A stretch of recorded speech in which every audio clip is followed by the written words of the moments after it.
Hi, thanks for watching another Test cricket preview. This time we're looking at the India-West Indies series coming up, 3 tests there in India.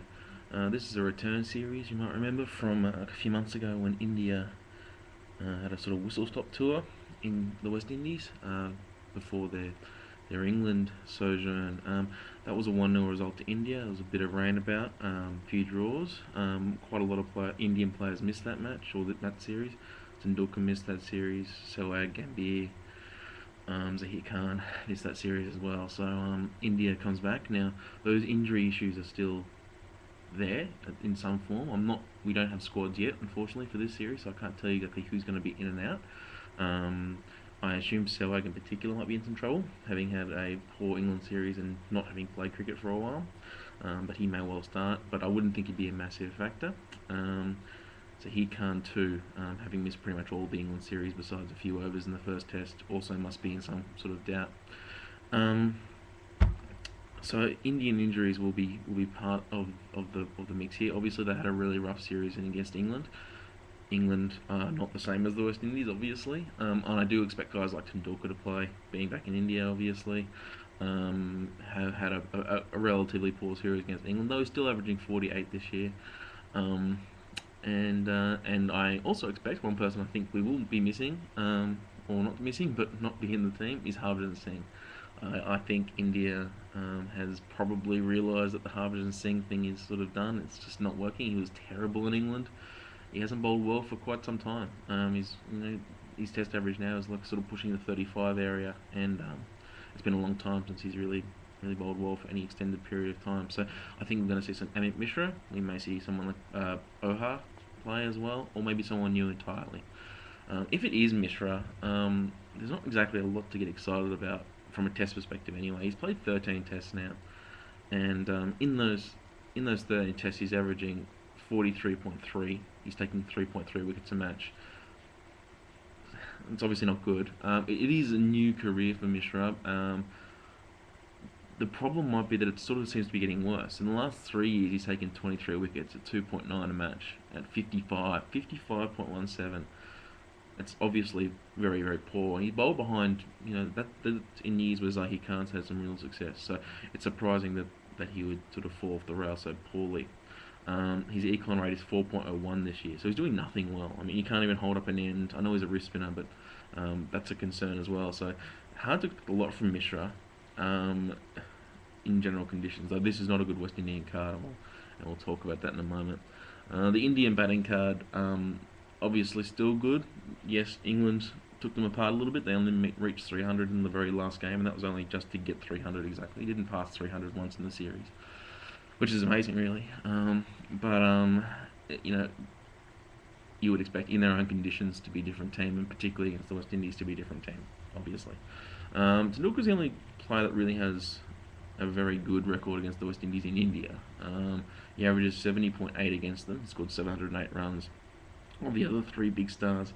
Gambhir's never played the West Indies, surprisingly, which might surprise you. But he's never played them, so he plays them for the first time here. He averages 43 at home and 54 away, which is pretty stunning, especially for an opener, an Indian opener. But he's also never played them, so his home record is a bit iffy. His record recently has not been good. Gambhir's entire career to me seems to be built on 2 years, 2008 and 2009, which were superb. But aside from that, he hasn't really delivered consistently. Particularly the only time I can think of him doing well in a tough situation was in South Africa, when in that last test when he helped save a match. But aside from that, he always seems to get runs when everyone else gets runs. But again, this is not going to be the biggest test of his career. Laxman's only played one series against the West Indies at home, and Dravid's average is actually lower against them at home. So maybe some hope there for the West Indies if you were thinking that way. I'm not particularly. I don't think they're going to win the series. And one of the reasons why is that the West Indies in their last 13 tests, which is their last 5 series on the road or away from home, they are 1, 6 and 6. So they've lost 6, drawn 6.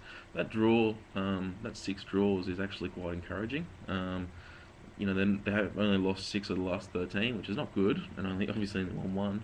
But you might have thought it was much worse considering the West Indies road record. You might have thought that they'd lost 9 or 10 out of 13, but they've actually managed to draw a few games.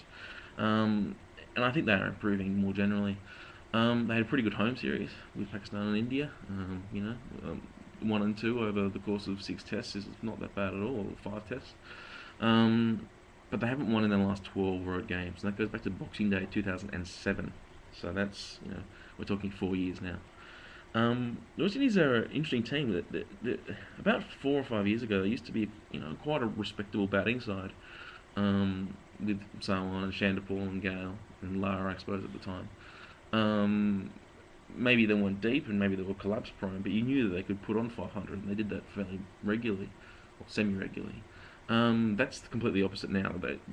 Their batting was absolutely terrible in the West Indies. Even in the game they won, they only had one score in that game. But their bowling is actually quite good.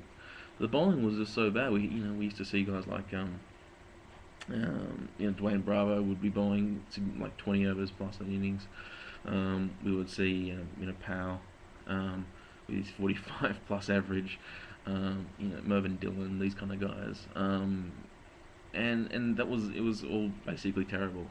And and you could just score runs on them at will. Now the bowling is actually not too bad. To give you a bit of an idea, the three main bowlers currently in Kemar Roach, we'll talk about in a moment, but Bishu took 12 wickets in his first 3 tests against India. He's just started his career, the wrist spinner, and he took him at 32.58. It's quite good, and compares very well with Mishra, which we talked about before. A lot of potential there. Should I don't know if he'll enjoy bowling on the tracks, but it will be a good experience for him. And there's a chance for him to certainly take a lot of wickets. They might be costly, but certainly take a lot of wickets, and an important experience for a young slow bowler. Darren Sammy, who was so maligned, with some reason, also bowling great in 2011. He's taken 17 wickets at 26.29. He's not a bowler that's going to get a lot of wickets, but he can hold up an end. 2.28 economy rate in his last 11 tests, 27.45 average in his last 11 tests. His economy rate's dropped 4 straight years. He's not 28 yet. He's still 27, so he's young. He's developing still.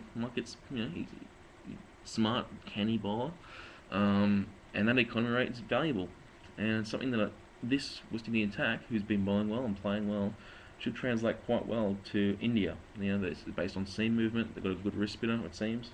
They bowl well with an old ball. They're economical. These are things that you need in India. So that's encouraging. Ravi Rampal's really been the spearhead of the attack. 3.7 wickets a match at 23.13 this year. The negative side is he averages 64 with only 5 wickets in 4 tests away. But again, new career, Ravi Rampal looks like a different bowler than he did once upon a time. So there's some hope there. And again, seam movement, not focusing on pace or swing. Fidel Edwards would be a weird choice, which I noticed they're playing in Bangladesh. And this bowling attack, which I've been saying is so good, hasn't bowled very well in Bangladesh so far. It's only been 1 innings, but it hasn't looked very good.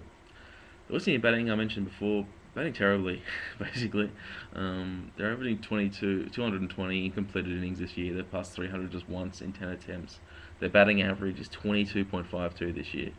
The average batting average for all teams in 2011 is 33.22. So they're 10 runs worse. They're 35% worse than the average batting card this year.